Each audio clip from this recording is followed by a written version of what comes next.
Alors, et que les bénédictions soient, et j'honore la divinité en chacun de vous. Bienvenue à notre second épisode dans cette grande saga de la connaissance, cette grande fleuve, cette grande traversée de la fleuve de la connaissance, cette grand navigage sur l'océan de la vie, de la connaissance que nous avons commencé depuis quelques minutes. Alors, ou depuis quelques heures, on m'appelle Eusèbe Avandino. Je suis instructeur spirituel, métaphysicien, maître hermétique. Je suis le guide spirituel de l'ordre secret des osirifiés antiques. Je suis aussi consultant en stratégie d'affaires, coach formateur en développement personnel. Alors, nous allons poursuivre dans cette aventure sur la métaphysique et les opérations arithmétiques et mathématiques qu'on a commencé depuis un temps. Nous avons déjà fait l'épisode 1. Bon, dans cet épisode 2, intitulé Démystification de la géométrie et de l'arithmétique par leur symbolique et métaphysique. Ça va vous faire cette communication. Nous allons remonter encore dans la dimension principielle de la connaissance elle-même, de la connaissance métaphysique elle-même, pour vous expliquer réellement ce que c'est que les arithmétiques et la géométrie et quelle corrélation avec la métaphysique. Ça me comprend. Du moins, comprenez juste que la métaphysique intervient dans tous les domaines. Comprenez juste que la métaphysique explique tous les domaines. La métaphysique a la solution à toute chose lorsqu'on la pose. Est-ce qu'on me comprend? Parce que la métaphysique connaît le nom premier, c'est-à-dire le principe, le spiritus, la loi ou la fonction ou l'anima. Est-ce qu'on me comprend? Et enfin, le fonctionnement, les faits de tout. Ça, c'est me voyez. Seule la métaphysique peut nous permettre de remonter à l'essence pour comprendre véritablement les choses, chaque chose. Parce que comme l'a dit une loi, chaque chose est à sa juste place et chaque chose a sa raison d'être. Est-ce qu'on me comprend? Voilà. Voilà. Je vous ai défini dans l'émission précédente ce que c'est que la métaphysique, ce que c'est que la mathématique. Et quand on parle de la mathématique, je vous ai donné la symbolique de la mathématique. Est-ce qu'on me comprend? La mathématique est la science de l'étude des deux agrégats fondamentaux de l'englobant tout. Les deux agrégats, c'est-à-dire l'agrégat de la non-mesurabilité et l'agrégat euh, de la non-équationnalité. Donc, la mathématique est cette science qui nous permet de comprendre. Et pour comprendre une inaccessible, il faut la rendre accessible. Donc, la métaphysique et la mathématique est cette science, est cette faculté qui nous permet de comprendre dans une accessibilité, c'est que de comprendre, d'étudier et comprendre le mystère de Dieu en tant qu'inaccessible et accessible. En tant qu'inaccessible, c'est-à-dire non mesuré, sa dimension de non-mesurabilité, sa dimension de non-équationnalité. Voilà. Alors, C'est quoi les arithmétiques? Réellement, qu'est-ce qu'on appelle les arithmétiques ou les géométries? Nous allons encore remonter en Égypte antique. Parce que comme j'ai coutume de vous le dire, nos ancêtres égyptiens, ils ont pensé la connaissance universelle générale qu'ils ont codée dans les mythes. La plus grande héritage qu'un ancêtre peut laisser à ses descendants et ses progénitures, c'est la connaissance. Nos ancêtres égyptiens avaient œuvré à nous laisser cette connaissance-là. Est-ce que vous me comprenez? Donc, les traits caractéristiques sont toujours là jusqu'à nos jours. Les traits caractéristiques, les traits représentatifs sont présents jusqu'à là aujourd'hui et restent jusqu'à aujourd'hui.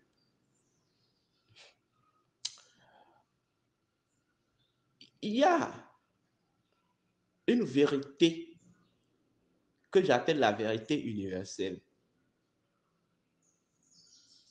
qui stipule que tout est dans l'englobant tout. Et le tout est par l'intersection et l'harmonie avec l'englobant tout. Je renonce encore le principe. Tout est dans l'englobant tout. Et le tout est par harmonie et intercession avec l'englobant tout. Donc, le tout, chaque chose composant le tout ne peut pas s'exclure de l'englobant tout. C'est impossible. C'est impossible. Dans toutes les instances, c'est impossible. L'englobant tout, c'est ça qu'on appelle Dieu. On appelle ça le Nun. N-U-N, le Nun, ou l'océan de vie primordiale. Est-ce qu'on me comprend? L'océan de vie primordiale. Tout dit sa source, tout dit son origine, en réalité, de l'océan de vie primordiale. Le Nun ou l'englobant tout. Est-ce qu'on me comprend? Qu'on appelle aussi le chaos primordial. Est-ce qu'on me comprend? Le chaos divin. Est-ce qu'on me comprend? Qui n'est pas en réalité chaotique, c'est-à-dire qui n'est pas en réalité un désordre. On parle du chaos, c'est-à-dire c'est un désordre, mais en réalité, dans le sens universel, cet désordre divin est un ordre parfait. Est-ce qu'on me comprend?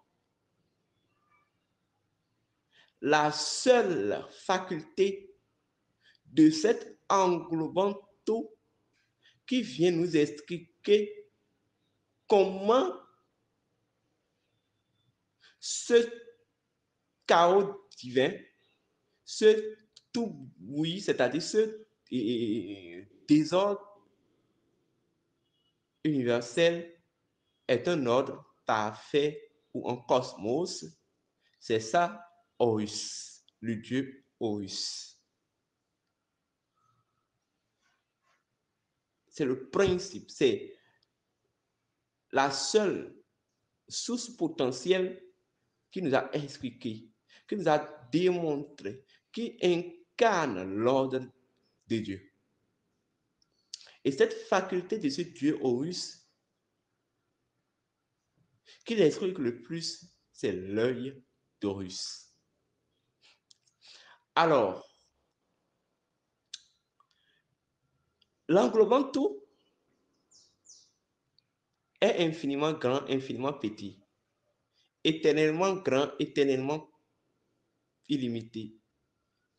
C'est éternellement limité et éternellement illimité. On parle de la dimension ou du champ de la non-mesurabilité. Est-ce qu'on me comprend?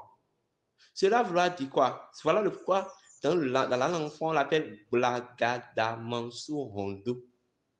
Blagada Mansuhondo. Je pense que c'est la divinité, même dans le panthéon pour nous, c'est la divinité Lisa et Lisa, c'est pas les de la divinité, Lisa, hein, la garde d'Amanso Rondo, nous, oui, à dimanche. Je ne vais pas rentrer dans cet état.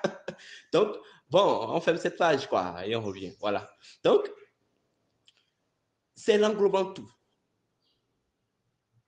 C'est l'englobant tout. C'est que le champ de du non-mesurabilité, c'est quelque chose qu'on ne peut pas mesurer, quelque chose qu'on ne peut pas équationner, c'est-à-dire quelque chose qu'on ne peut pas compter. C'est que l'infini, l'illimité. Ce sont les deux agrégats de l'englobant tout, c'est-à-dire les deux hémisphères, les deux astres de l'englobant tout. On parle du champ de non-mesurabilité et du champ de non-équationnalité. C'est-à-dire, quand on parle du champ de non-équationnalité, c'est quelque chose qu'on ne peut pas compter, quelque chose qui est incontable, quelque chose qui est inéquationnable, quelque chose qu'on ne peut pas opérer. Est-ce qu'on me comprend? Mais quand on parle du champ de non-mesurabilité, quelque chose qu'on ne peut pas voir la limite, on ne peut pas le limiter. Et dans cette non-limite, on ne peut même pas l'illimiter aussi. Est-ce qu'on me comprend? Est-ce qu'on me comprend? Donc, voilà ce que c'est que les deux agrégats de l'englobant tout. Maintenant, je vais vous dire une chose. Il y a deux principes. Il y a deux principes transcendantaux. Il y a deux principes hermétiques qui constituent la géminité originelle de tout. Est-ce qu'on me comprend? Il y a deux principes qui constituent la géminité originelle de tout, c'est-à-dire, quand vous prenez chaque chose, il y a deux principes universels qui sont en quelque sorte les deux principes jumeaux originels, les deux principes qui ont été témoins de l'essence, témoins de l'existence de la chose, témoins de l'origine, c'est-à-dire les principes qui viennent à l'essence avec la chose. Est-ce qu'on me comprend? Même dans le processus de l'englobant tout, ces deux principes y est toujours. Nous parlons du principe de l'unité et le principe de la dualité. Le principe de l'unité et le principe de la dualité. Est-ce qu'on me comprend? Le principe de l'unité et le principe de la dualité, ce sont les deux principes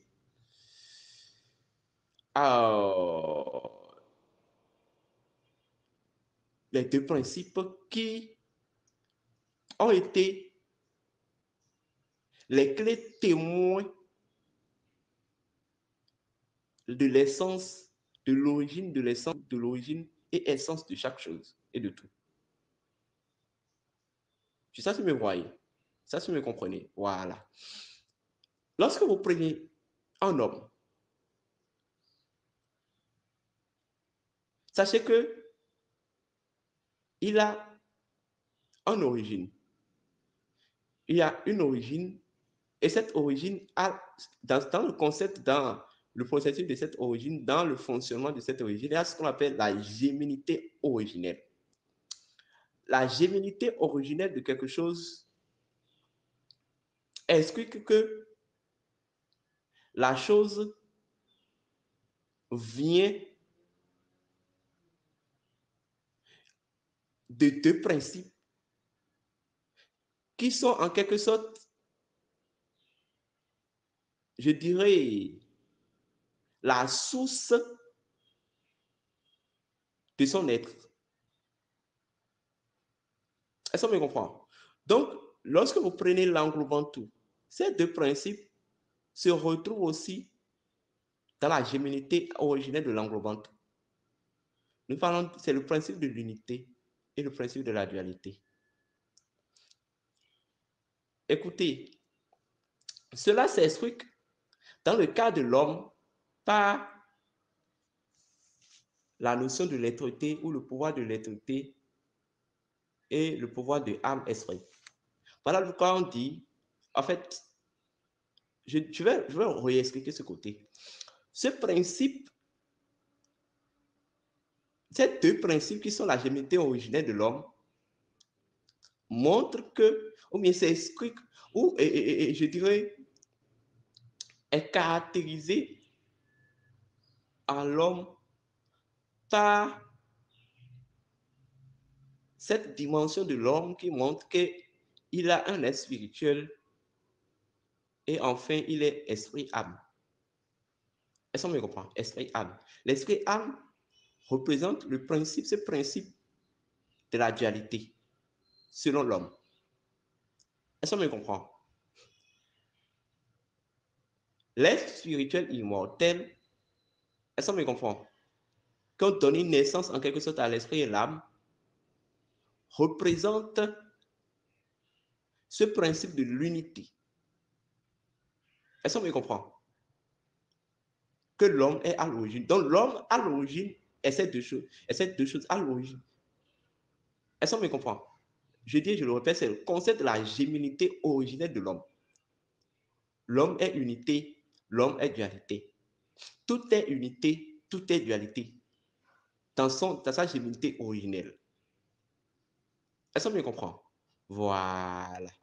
Dans la Bible des chrétiens, lorsque on parle d'Adam et de Ève, vous devez savoir qu'on peut parler de l'âme et de l'esprit. Pour toujours parler de ce principe de la géminité, de ce principe de la dualité. Est-ce qu'on me comprend? Lorsqu'on parle de, je dirais, de Dieu qui a créé Adam et Ève, ce Dieu dont on parle qui a créé Adam et Ève, sachez qu'on parle de l'être spirituel immortel pour énoncer le principe de l'unité à travers l'homme. Voilà, j'ai beaucoup expliqué ça.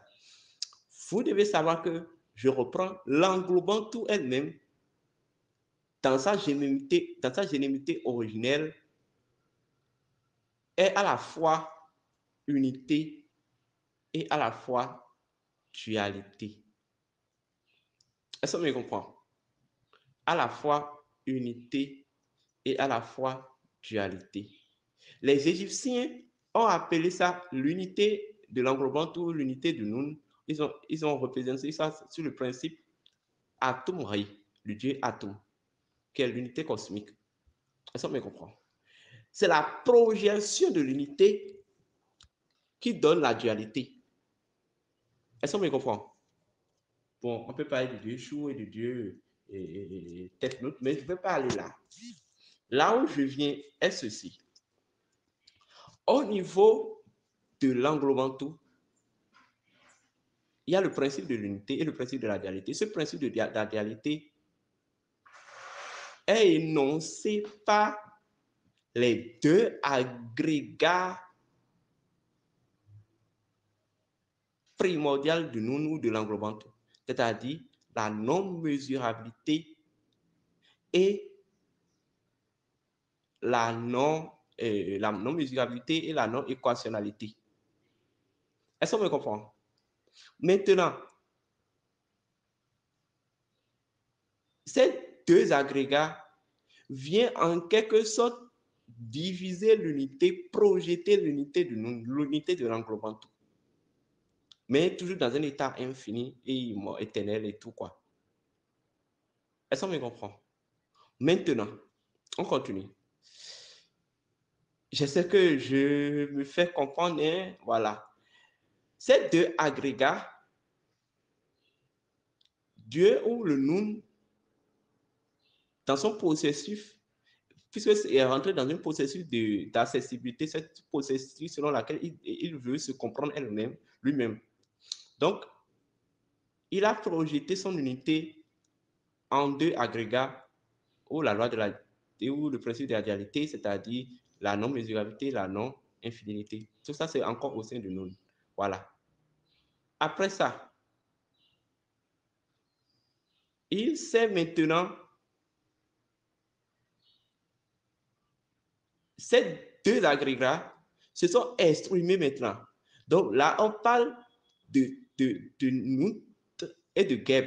Nut et Geb, c'est en réalité l'expression de la non-mesurabilité et de la non-équationnalité de l'englobant tout. Est-ce qu'on me comprend? Et quand on parle de Nut, la déesse Nut, c'est la déesse du ciel. Là, on peut parler du ciel. Est-ce qu'on me comprend? Le ciel est l'expression, écoutez-moi très bien, le ciel est l'expression de la non-mesurabilité de Dieu. La terre est l'expression de la non-équationnalité de Dieu. Est-ce qu'on me comprend? Voilà. On continue. On continue. Ces deux, c'est toujours le nous ou Dieu est toujours dans le processus selon lequel il veut réaliser sa propre compréhension. Donc, il a projeté son unité en deux agrégats, c'est-à-dire la non-mesurabilité, sa non-mesurabilité, il est devenu non mesurable et non équationnable. Après, il a énoncé l'expression, il a énoncé l'expression de ces deux agrégats-là. Après cette expression, ces deux expressions ont donné essence maintenant aux quatre symboles. Est-ce qu'on me comprend? Aux quatre symboles, aux quatre piliers, aux quatre caractères de ce champ divin. Est-ce qu'on me comprend? On peut parler d'Osiris, d'Isis, de Nephthys et de Seth. On peut parler de plus, de moins, de foi et de la division. Je sais que ça devient intéressant. Voilà. Là, on parle des opérations. Est-ce qu'on me comprend? Cet englobant tout, après avoir projeté son unité en deux agrégats, non-mesurabilité et non-équationnalité, il a exprimé maintenant sa non-mesurabilité et sa non-équationnalité en Nut et Geb, à travers, représenté par le principe Nut et Geb. Nous sommes d'accord? Voilà. Maintenant, de là maintenant, pour maintenant opérer sa propre opération divine, il faudrait que par les deux expressions de ces deux agrégats, je parle du noun, il retrouve maintenant les quatre éléments qui peuvent lui permettre maintenant d'opérer maintenant son opération divine, c'est-à-dire la création. La création est en réalité l'opération divine. L'opération que la divinité, que l'englobant tout a, je dirais, accompli en elle-même et au-delà d'elle-même. Est-ce qu'on me comprend? Donc, c'est là, tout est issu les signes. Est-ce qu'on me comprend? Ce sont les éléments avec lesquels, les éléments qui sont issus de l'union des deux expressions, des deux agrégats de Dieu. Parce que Dieu a fait exprimer ces deux agrégats. C'est ça, Nut et Geb. Est-ce qu'on me comprend? Est-ce qu'on me comprend? Maintenant, ces deux expressions ont pu retrouver, ont pu engendrer, ont pu transposer les quatre, ont engendré maintenant les quatre éléments, les quatre piliers sur lesquels sera basée l'opération divine, c'est-à-dire la création. Est-ce qu'on me comprend? D'où est issu en réalité les plus, les moins, les fois, l'eau, et je vais dire, comme un bon mathématicien, parce que, vous savez, quand même, j'étais brillant en mathématiques à l'école, donc voilà. Il y a l'addition, la soustraction, la multiplication et la division. C'est que fraction. Voilà. Donc,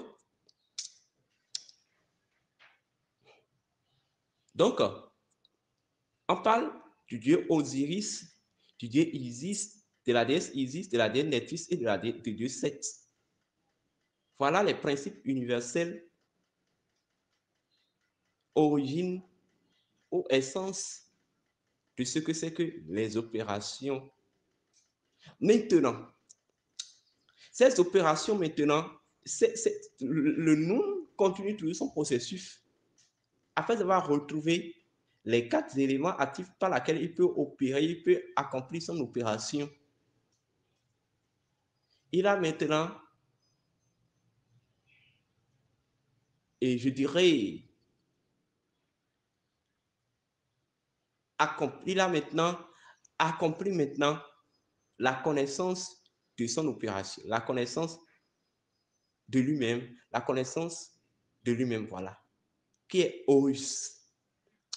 Horus est la connaissance du Noun. Horus représente la connaissance du Noun. Horus représente la connaissance de Dieu. Est-ce qu'on me comprend? Comprenez les dieux égyptiens comme des principes universels. Maintenant, Horus, en tant que connaissance de Dieu, est en réalité, je dirais, la synthèse du processus du voyage divin ou le voyage de Dieu au sein d'elle-même, de lui-même. Est-ce qu'on me comprend? Maintenant, on parle ce qui a donné naissance à la lumière. L'œil d'Horus est en quelque sorte la lumière. C'est la lumière de Noun. C'est la lumière de Dieu. Est-ce qu'on me comprend? Donc, la mathématique est en quelque sorte la lumière scientifique. Est-ce qu'on me comprend? La mathématique est la lumière scientifique. Les arithmétiques et la géométrie ne sont que des facultés qui permettent, je dirais, la mesurabilité, l'équation de tout. Est-ce qu'on me comprend? Parce que le tout a déjà quitté l'immesurabilité, l'inéquation, donc est venu aux mesurabilités. Voilà pourquoi quand on parle en réalité de l'architecte de l'univers, parce que tout ça pour faire de l'architecte, il faut l'équation et il faut la géométrie. Quand on parle de l'architecte de l'univers, c'est pour parler d'Horus, de l'œil d'Horus. Voilà même l'origine même. Donc voilà ce que c'est que les arithmétiques. Quand on parle des arithmétiques, quand on parle de la géométrie, c'est purement métaphysique. Est-ce qu'on me comprend? La symbolique est l'œil d'Horus, qui est la lumière de nous, qui est la mathématique. C'est-à-dire la mathématique qui peut être considérée comme la lumière scientifique universelle, la lumière de la science universelle, mais du point de vue symbolique, l'œil d'Horus est en quelque sorte la lumière du Noun, est en quelque sorte l'éclaireur du Noun, l'œil du Noun. Est-ce qu'on me comprend? Parce que selon les mythologies, on a dit c'est avec l'œil d'Horus que Atum circule dans le Noun. Atum, je vous l'ai dit, c'est le principe de l'unité. Est-ce qu'on me comprend? Circule dans le Noun, c'est le tout, c'est l'englobant, tout, c'est Dieu. Est-ce qu'on me comprend? Donc, l'œil d'Horus est la lumière par laquelle l'unité circule dans le zéro, qui est le tout, qui est l'englobant tout. Donc, maintenant, deuxième niveau. L'arithmétique, c'est quoi aussi? Du point de vue scientifique, on dit l'arithmétique, c'est un processus de comptage, de calcul et de comptage. Et là, on utilise les nombres. Les nombres. Vous devez savoir que les nombres sont des canaux d'énergie, les canaux de circulation de l'énergie du Noun. Est-ce que comment le Noun et les nombres sont des étapes de projection du noun. Ces niveaux de projection du noun, c'est des étapes que le noun franchit dans sa projection, dans son évolution. Est-ce qu'on me comprend? C'est que, carrément, on ne peut pas comprendre la mathématique tout en inscrivant la métaphysique universelle. C'est-à-dire tout en inscrivant et tout en expliquant de ce que j'appelle la métaphysique universelle et de ce que j'appelle la cabale égyptienne. Les Égyptiens ont tout compris. Ils ont tout codé. Est-ce qu'on me comprend? Voilà. Donc, voilà ce que c'est que l'arithmétique. Quand on parle de l'arithmétique, c'est l'art des essais. L'art de mettre en exercice les canaux de circulation de nous au sein d'elle-même, les canaux, les étés, là, de mettre en exercice, de mettre en activité les étapes. Est-ce qu'on me comprend? De projection de nous. Donc, vous devez savoir que les nombres sont considérés comme des trajectoires que le nous franchit dans sa dans sa projection. Est-ce qu'on me comprend? Donc, les nombres, je le répète, c'est des trajectoires divines. C'est des trajectoires divines. Est-ce qu'on me comprend? Voilà. Donc, que ce soit clair. Et chaque nombre n'est qu'un principe. Chaque nombre est une entité. Chaque nombre est un esprit. Chaque nombre est un canal d'énergie qu'il faut cerner, qu'il faut comprendre. Est-ce qu'on me comprend? Mais nous sommes là dans le cas de la dimension de la non-équationnalité et de l'équationnalité de Dieu. Est-ce qu'on me comprend? Voilà. Voilà ce que c'est que l'arithmétique, et selon la métaphysique. Maintenant, la géométrie, c'est l'art de la géométrisation. C'est ça, nous sommes d'accord, mais c'est arrêté là. La géométrie n'est que l'art de la symbolisation. Est-ce qu'on me comprend? Parce qu'il parle de géométrie, il parle de symbolisme. Et qui parle de symbolisme, parle aussi de principe, parle de source. Donc, quand on parle de la géométrie, c'est là, c'est un processus par lequel le noun, c'est un processus qui permet de mettre en exercice la non-mesurabilité de Dieu. C'est un processus qui permet de comprendre de réaliser la compréhension parfaite de la non-mesurabilité de Dieu. Est-ce qu'on me comprend? Voilà ce que c'est que la géométrie. Tout est ici la géométrie sacrée. Tout est ici les arithmétiques initiatiques. Les deux sciences, la géométrie sacrée, les arithmétiques initiatiques. Tout ça là, c'est encore la cosmogonie sacrée. Je vous remercie. Nous allons revenir dans des vidéos et continuer dans notre aventure. J'espère que ça vous intéresse. Si ça vous intéresse, si vous avez des questions, vous pouvez poser. Alors, nous sommes disponibles. Merci beaucoup. Abba, Kajet, Abba, que les bénédictions soient.